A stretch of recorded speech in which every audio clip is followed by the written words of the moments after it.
আমি প্রথমেই তৃণমূল ছাত্র পরিষদের যে প্রতিষ্ঠা দিবস, আমি সকল ছাত্রছাত্রীবৃন্দদের বাংলা থেকে শুরু করে সারা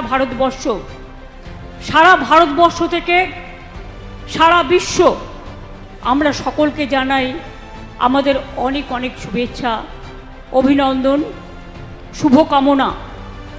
তারা এগিয়ে যাক, তারা বড় হোক, তারা দেশকে জয় করুক, তারা বিশ্বকে জয় করুক, তারা বাংলার মাটিকে রক্ষা করুক, দেশের মাটিকে রক্ষা করুক, মানুষকে আগামী দিন ভালো করে পথ দেখাক।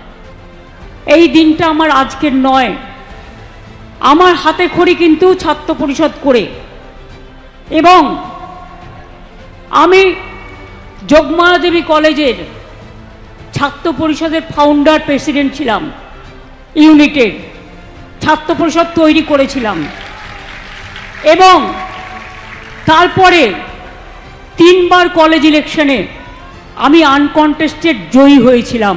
আমার বিরুদ্ধে কেউ প্রার্থী দিতে পারতো না, কারণ আমি ছাত্রীদের সাথে মিশতাম, ছাত্রীদের সাথে তাদের সুখে দুঃখে থাকতাম, তাদের ভালোবাসতাম।